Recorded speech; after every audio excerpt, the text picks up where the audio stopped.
Welcome back to your Monday Buckeye Talk from cleveland.com. It's Monday Madness. Doug Lamarice and Nathan Baird. We'll get to what you eating, what you watching, what you thinking at the end of the podcast. We're going to talk about the preseason poll for this first. And Nathan, the AP preseason ballots are due on August 1st, I believe. And then it'll be released on August 14th. So we're getting to that point where you got to be thinking about this kind of stuff, where voters are thinking about this kind of stuff. You've voted in the past. I've voted in the past. We also have the Big Ten Media Days coming up. Media Days are taking place right now. They already happened for the Big 12. The SEC and the ACC, I think, are this week, and the Pac-12 only has one day of it. The Big Ten is 2 days next week. But anyway, it's poll season. It's preseason thinking season. And so we want to talk about first where we think Ohio State will be, should be in the preseason AP poll, because we don't care what the coaches do. And then we'll talk about where we think other teams maybe will be, should be in the preseason poll. But we'll start with the Buckeyes. Nathan, I went back to 2002. So the national championship season with Jim Tressel, his second year. I didn't worry about 2001. That's 21 seasons, the last 21 seasons. And I think there's a thing about whether teams are underrated or overrated, what their general perception is in the preseason. Nathan, would you like to guess? Has Ohio State more often finished higher in the final AP poll in the last 21 years, or were they higher in the preseason AP poll in the last 21 years, which is a decent shorthand way of saying, like, is this a program that gets underrated or overrated? Where do you think Ohio State's been higher? Well, 21 years is a really long time, especially because there have been, that starts with that first national championship, and I think maybe the esteem has shifted a little bit. I would still say, though, they've more likely been ranked higher to start the year than what they finish on average. Because I think they're one of those programs that's going to get the benefit of the doubt that they'll have great talent every year. If you don't know who to vote for beyond the top three, and you're looking at a mess of teams, you're like, well, Ohio State's probably great, right? That is correct, but it's not a huge edge. So in those 21 seasons, they were higher in the preseason 11 times. They were higher in the postseason 8 times, and they were the same twice. So that's, I think Notre Dame is a team that comes up here a lot, that people are like, man, Notre Dame's always in the top 10. And then you look at Notre Dame, but actually now Notre Dame's been pretty good under, what Brian Kelly did at the end there. So anyway, it's not a terrible imbalance. There's one thing in particular when I looked at the preseason ratings, and this is something that, back in the day I would get very wound up about these things. I can't remember what year it was, but I remember once writing like a very, very passionate column about why I thought Ohio State deserved to be number one in the preseason. And I do think we'll get into this a little bit. Like, how should you vote? How should people evaluate things when you don't have any games to go on? But in both 2011 and 2012, Ohio State was number 18 in the preseason both years.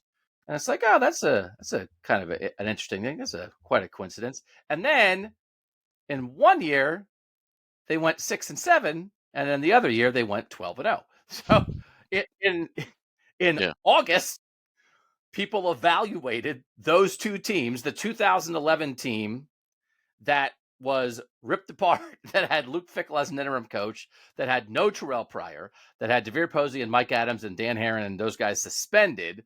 They're like, 18th. And then the next year, when Urban Meyer was here, and it was like, well, I don't know. He has new national champion, 2 national championship rings, but he's new. 18th, same thing. So perception is what matters in the preseason. And I do think that, isn't that, I thought there was like a funny, like those are, the whole point of 2012 was that it immediately made up for 2011. And so that's an instance where in 2011, they're 18 in the preseason. They don't finish in the top 25. They're 6-6. They go lose the Gator Bowl. They finish 6-7. And in 2012, they're not eligible in the coaches poll, but they're 18 in the preseason. They finish 3 because they can't go to a bowl and they can't take part in the Big Ten championship game and everything. But they finished 3 in the final AP poll. I think that tells us a little bit about perception and how voters have to work in August. Yeah, I'm actually the first thing that jumps to my mind, though, is like thinking of an era where Ohio State will ever be ranked as low as 12 to start a season again. I think that is was definitely 18. Yeah, that was 18th. 18th. 18th, those 2 right. years. 18th, Right. yeah. So, They but they have even not like been out outside the of the top 10. top 10. They have not been out of the top 10 since then in the preseason. Right. And just as someone who has voted in this, you do your best to try to evaluate it based on, returning talent, based off last year's results.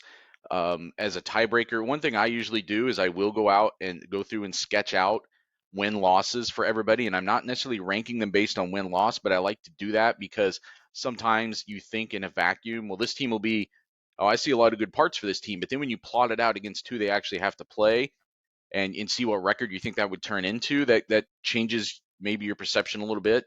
Um, but at the same time, there are programs that, like how low will you ever really rate Alabama right now to start a year? How low could you plausibly rate Georgia to start a year right now? Like it's that some teams have because of they've done it every single year, have a higher floor they're always going to be starting with each season. So since 2012, this is where Ohio State's been ranked in the preseason poll, starting with 2013. Second, fifth, first. They were first. They were a unanimous number one in 2015, coming off a national championship As the they year should have been. before with Yeah. practically the whole team back. Sixth, second, fifth, second, fourth, second. So really up there.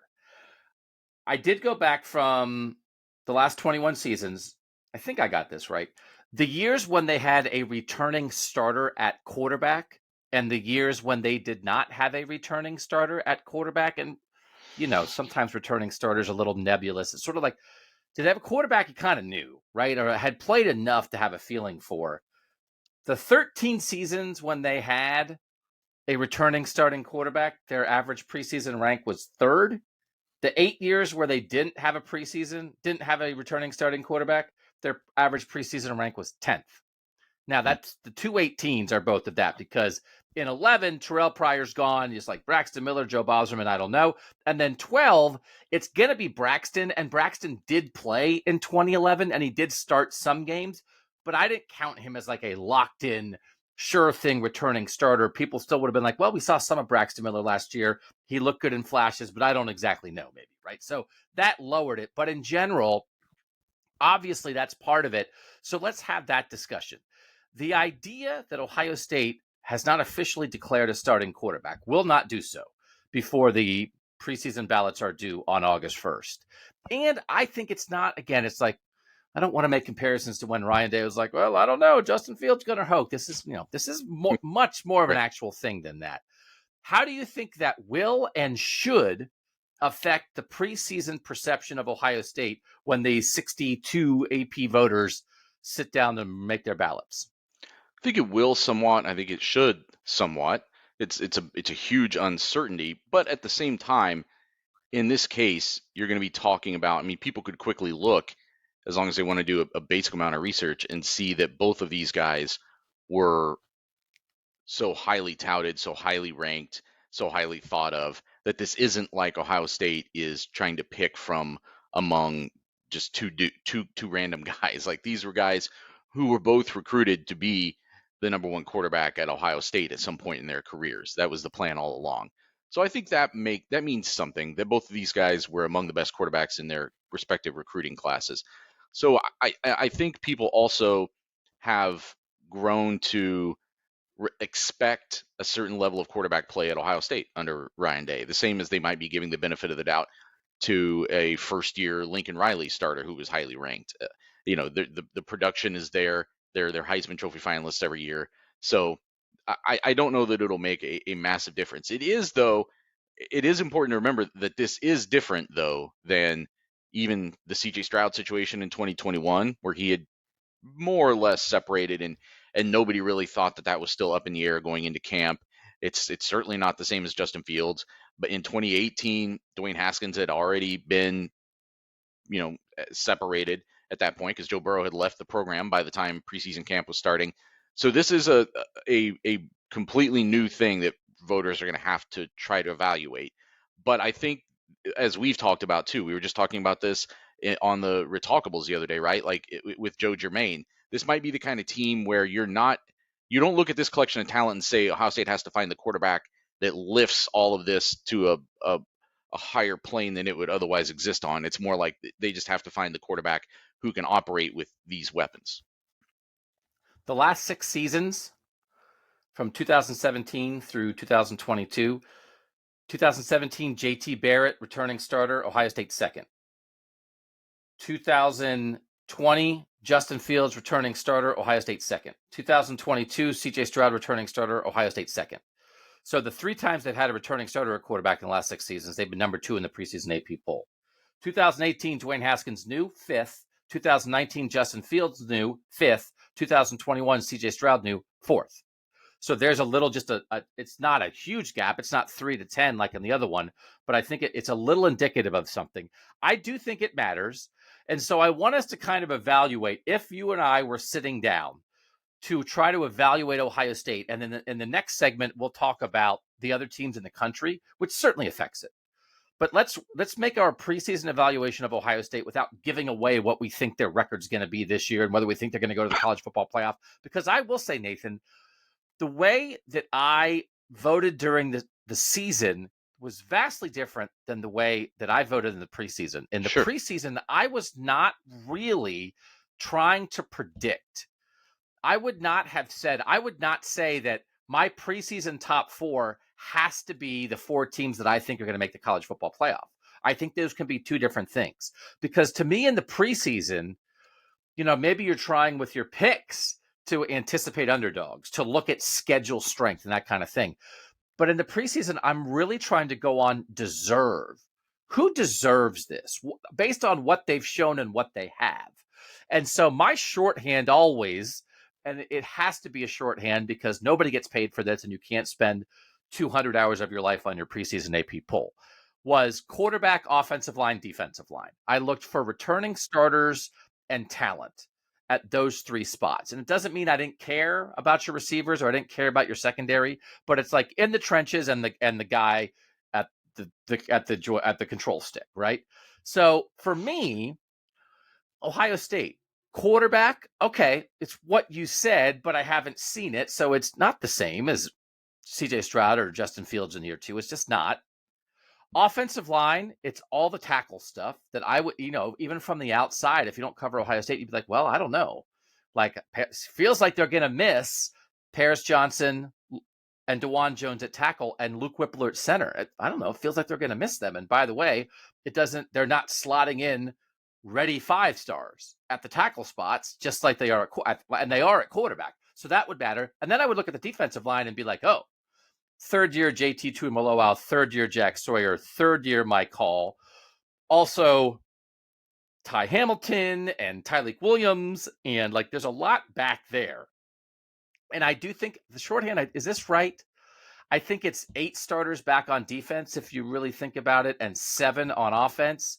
That I would say there's 8 starters back on defense because you lost Ronnie Hickman, you lost Tanner McAllister, and you lost Cam Brown. And even though they kind of wanted Jordan Hancock to play last year, whatever, he's not a starter. Right. So that's 8 starters on defense. So you lost Teron Vincent, but between Ty Hamilton and Tyleik Williams and Mike Hall and all the guys at defensive tackle, I would say you have starters back at defensive tackle. So it's 8 starters back on defense. And then on offense, you have 7 starters back because you have your 3 receivers and your tight end and your running back. So that's 5 starters. And then you have Donovan Jackson at left guard and Matt Jones at right guard. So that's 7. And then the 4 you don't have are what we just said, the 2 tackle spots, center and quarterback. So also a little shorthand after I do quarterback on the 2 lines, returning starters, 15's pretty good for a team that made the playoff. And again, sometimes you say, hey, they have a bunch back. It's like, yeah, well, they weren't any good last year. Are they sure they want those guys back? Ohio State wants these guys back. And I do think you could say, hey, it's the discussions we've been having about the defense. Well, we think the defense will be better. We think that the defense last year, there's a lot of guys back from that. There's reason to think that a lot of those guys might be even better players this year. They're going to be better in Jim Knowles' system. And then you throw in Jordan Hancock and Sonny Styles and some of these guys who might be new starters, Jahad Carter, right? And all of a sudden, you maybe should feel better about the defense. So I would be held back. I would be by the tackles and the quarterback. But I would look at the returning starters in the defensive line and feel pretty good. So I would look at Ohio State generally and be like, I think they're going to be pretty good. They're a playoff team that has a decent chunk of it back, but the quarterbacks and tackles would give me pause. So I would not be thinking about Ohio State for number 1, but I also would not be thinking about Ohio State for number 10. That's how I would evaluate them in a vacuum. You said you look at, you try to maybe go through and do their schedule. We're not asked, don't give a schedule prediction, Right. but like just what's your evaluation? You're Nathan Baird, AP voter in West Lafayette, Indiana. What do you think your evaluation of Ohio State would be? And I mentioned that schedule only. That's kind of like my self check. That's like my check and balance against myself a little bit. That am I like I'm you look at these teams in a vacuum sometimes and you're like, well, this team looks like it's gonna be great. But then when you go plot out its season, you're like, well, actually, I think it's actually that team is actually pretty close to like two other teams in this conference is gonna play. They're gonna end up 9-3. Maybe they're not as high as I thought they should be. But it's not a primary thing. I think everything you just said about Ohio State is correct and is kind of how I'm looking at them coming into this season. It really comes down to, again, the floor I think is very high on where they should be ranked to start this year, just based on returning talent, based on what this program does every year. Like there's not a big drop off. So then now it starts to become the head-to-head comparison against the other four the other top four of the top five teams in the country, maybe even only three other teams right now that I'm thinking that I have to compare Ohio State to, because I think just looking on paper, like the next closest team might be somebody like USC or and some other teams that are in that mix. And I think there's still a clear separation between Ohio State and those teams coming into the year. Coming into the year is much more of just a power ranking, right? It's how you stack up talent wise and production wise and historically. You can mix all those things together. It's really just a power ranking, and this is what I think sometimes fans don't understand, is that that's really the only way you can do it coming into a year. I think you can't just vote on last year's results. You have to do some projection, but once they play games, now it's just resume. And maybe there's still a sliver of power ranking that's in there for the first couple weeks because the scheduling can be so uneven. Like, how do you compare Ohio State beat Notre Dame in a close game and the teams that you had ranked ahead of them blew somebody out? Well, how much do you jump Ohio State? All those things are fair debates for those first couple of weeks. But by the time you get to like week 3 or week 4, it should be 100% resume. Who have you beaten and how good were they? All right, so let's talk about where we think. Let's do both where they should be ranked, like where we think we would put them on our own personal ballot, and then let's make a prediction. Let's make a prediction when the AP poll officially comes out where we think they will be. It's a Monday Madness, but we'll mark that down. This will be a little mark it down Monday within a Monday Madness. If I was putting a ballot together, I would have Ohio State 4th. And I won't say exactly who I have them behind yet, but the fact my preseason top 10 has 5 teams with good returning quarterbacks, like really good returning quarterbacks, and 5 teams with new quarterbacks. And it is the story of this offseason. It is the story of how interesting might this season get, because as we've said, Alabama, Georgia, and Ohio State, and Clemson, actually, right? Cade Klubnik played some last year, but DJ started every game last year, DJ Uiagalelei. Those 4 teams who have been traditional powers all have new quarterbacks. And then you have some other teams, Michigan included, some good, like really good teams, but who have not traditionally in the modern era, in the playoff era, been at the level of Ohio State, Clemson, Georgia, Alabama, who have returning quarterbacks. So that would factor into it. For me, I would have Ohio State 4th. Where would you have Ohio State, Nathan? I'm still really grappling with where I would have them right now. I think it would either be 3rd or 4th. I'm leaning towards 3rd. I'm leaning towards having them behind a specific team and ahead of a specific team. It's really just a conversation about, and this is where it comes down to power ranking versus deserve based off of last year when you start talking head to head with some teams. I think there's going to be a clear, perhaps even unanimous number 1 to start this year, and I don't think that's a shock to anyone. I mean, 2-time defending national champion, and they bring a lot of talent back in Georgia. But then I think there's a strong conversation between like 3 teams, and right now I think I would slot Ohio State in the middle of those 3 teams to start the year, as like if you're talking about just like power ranking and a little bit of talk about the poll, like however right, people get to it, right? Like right. however you would do your poll. Yeah. Okay. Third. Okay.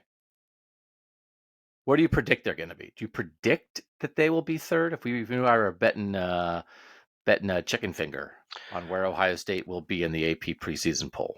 I wouldn't put a strong bet because I think it could be any one of three numbers probably. I would probably bet that they'll be fourth. That there may be enough question about the quarterback. There may be enough question about people who are projecting out. If you think Michigan is better and is going to beat them again, then that automatically maybe bumps them down on your list a little bit. I think that probably puts them fourth. And I would bet third. So like we're flipped. You would rank them third, predict them four. I would rank them four, predict them third. So we are marking that down. When the poll comes out in mid-August, you can double check and you can see who wins the chicken finger. And when we come back, we'll talk about some other teams and we'll talk about Michigan. Should Ohio State be ranked ahead of Michigan? And then we'll talk about the cleveland.com preseason poll, which is going to be interesting.